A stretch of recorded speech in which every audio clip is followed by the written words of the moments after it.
In this video, we're going to deepen the most important concept of the Neo-Metaphysic idea, the photographic representation. In particular, here, to help us explaining this concept, we're going to introduce the HDR photo. We're going to see some basic notion of photography, introducing by our point of view the concept of optical system and transformation system. We're going to talk about two very important parameters, the focus and the exposure, seeing how they're going to affect this type of representation. And at the end, we're going to see some of the techniques that we can eventually use to try to recreate this type of representation in our paintings. Let's start by introducing this photo, where we have a very beautiful landscape with this nice sky, the pine forest, and their reflection on the lake.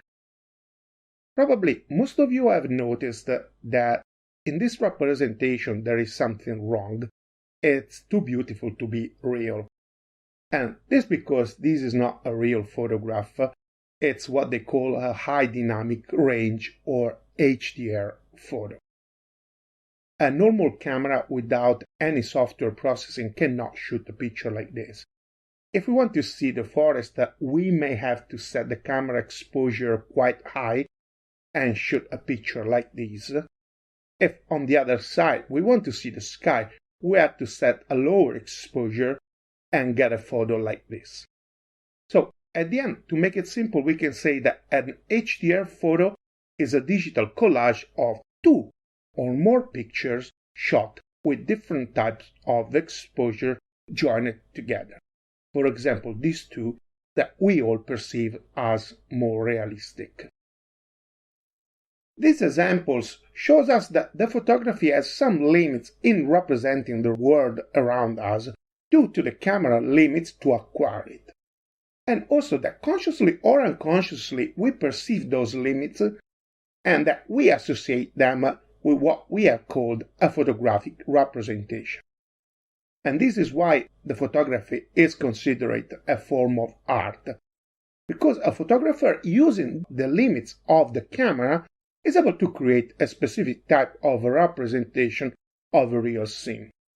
And this is exactly our target. Like a photographer, we're going to use the limit of the photographic representation to paint a metaphysical scene. Now that probably the concept of photographic representation is a little bit clearer, we're going to identify those limits to see how we can use them. To understand how the photographic representation works, we have to focus our attention only on the optical system. To make it simple, we're going to say that a photographic optical system is composed by three parts. We're going to call them the framing system, the shutter, and the focusing system. Basically, the framing and the focusing system are composed by lens, while the shutter is a valve, a sort of tap but for the light. The framing system, using a set of lenses, defines what portion of the scene the camera is going to represent. The shutter is the part of the camera who decides the quantity and the time of transit of the light inside the optical system. The focusing system brings the carried image on focus to the transformation system. At the end, a photographer controlling these three things is able to create a specific photographic representation of the scene. As we already said, a photographic representation is a very realistic representation where the number of details, the positions, the shapes, the colors, the lighting and the point of view consistencies are such to generate in our brain the perception of something somehow real.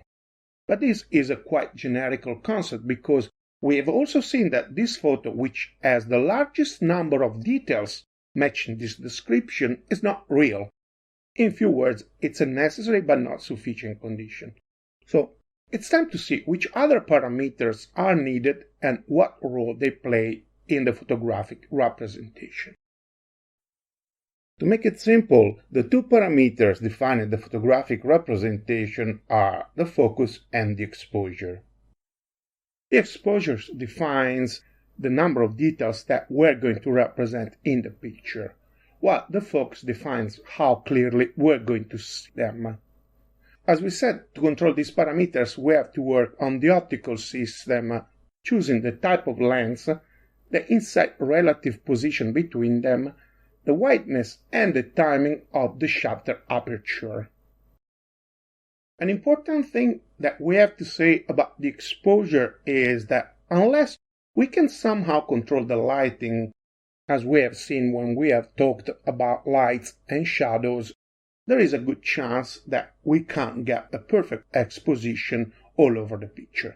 So we have to decide what part of the scene we want to represent with more details and what part with less. Like, for example, in these two pictures, where in this first we have to sacrifice the representation of the forest to have a nice and detailed representation of the sky, while in the second we have to sacrifice the sky to represent the forest. We should also say that the exposure effects aren't photographic per se. In fact, they have been used in painting for a quite long time. For example, Caravaggio has started using the chiaroscuro effects since the 16th century. On the other side, the focus is a classic feature of the photographic representation. Although it has been known among the insiders working on the optical systems for a very long time, since the invention of the first lens probably thousands of years ago, it has become very well known with the diffusion of the glasses first and then with the photography in more recent times. And although normally the human perception doesn't notice when the image is on focus because it's how we perceive the world around us, we immediately recognize when the same image is out of focus because the image gets blurry. At the end, what makes the effects of the focus visible for us is the blurring. In photography, we can define three different types: the lens blurring, the motion blurring, and what we are going to call the exposure blurring. The lens blurring is due to the distance, in particular moving in or out the focusing lens. We are going to set on focus the carried image coming from a specific distance.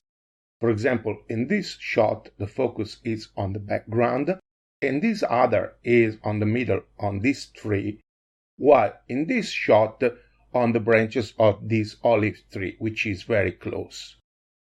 Three shots from the same position, but with three different focusing distance, have generated three completely different photographic representations of the same scene. In this other photo shot with a macro lens, we have got this area where we have this ant on focus and the rest out. The motion blurring is another type of effect due to the fact that something moves while the shutter is open.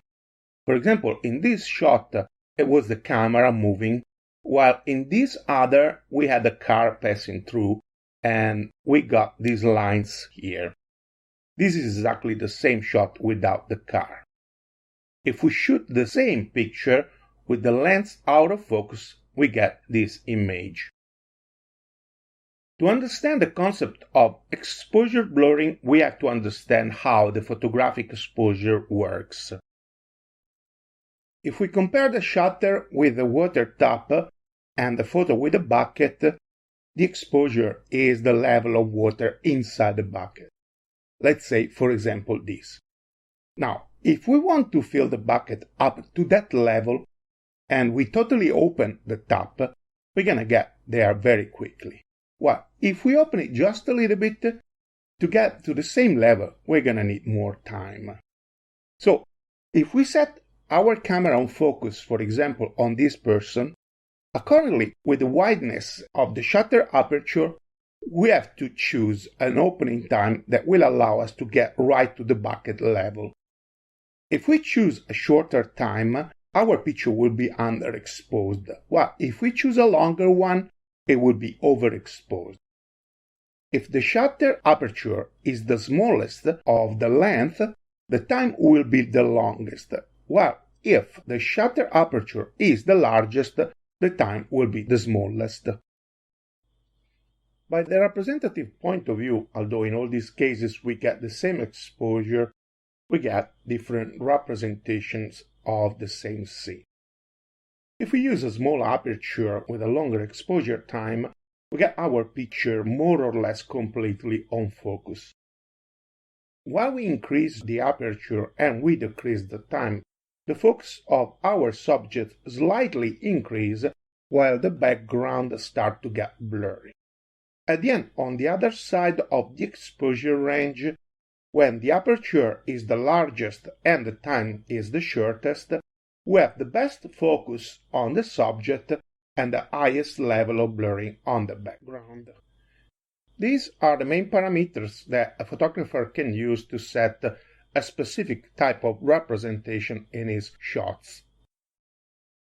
Now we can finally complete our definition of photographic representation, saying that it's a very realistic representation where the number of details, the positions, the shapes, the colors, the consistencies of the lighting and the point of view, and the effects of focus and exposure are such to generate in our brain the perception of a photo.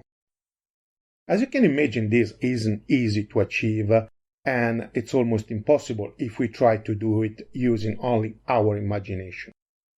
I personally use some software to set the scenes that I need as model for my paintings.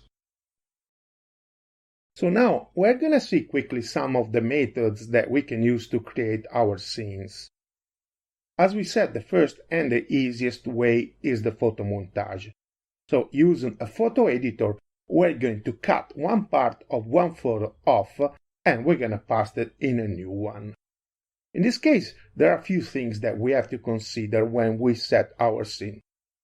As first, of course, we need that all the photos that we intend to use in our collage are shot from the same point of view and with the light coming from the same direction to make sure that our scene at the end is consistent.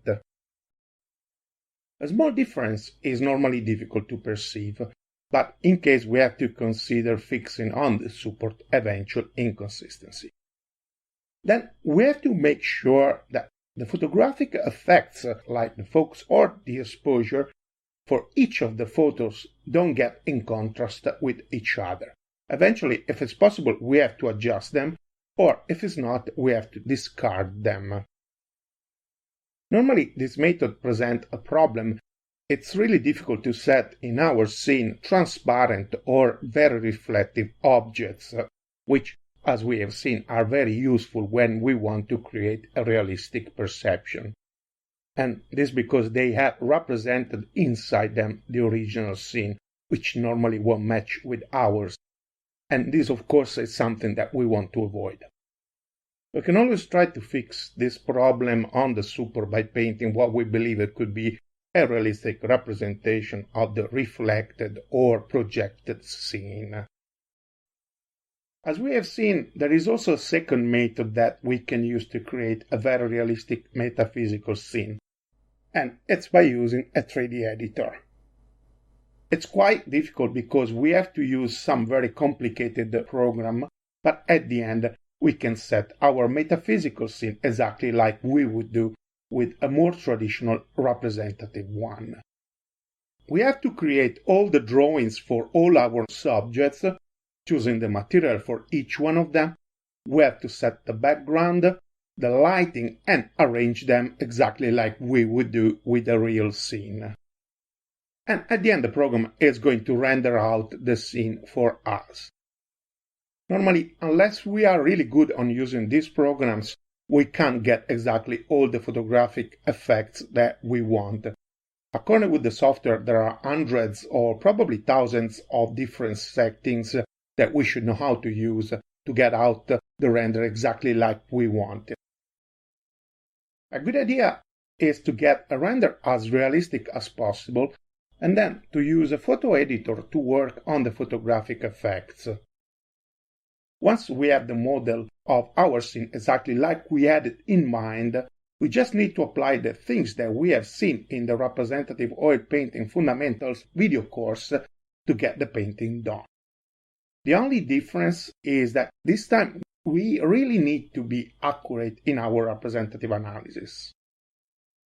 Our introduction on the photographic representation is complete. In the next video, we're going to see an example of painting definition for a neo-metaphysic scene. If you enjoyed this video, we will really appreciate if you could click on like and subscribe to our channel. It will also help us very much if you could leave a comment. Thank you for watching this video and see you in the next one.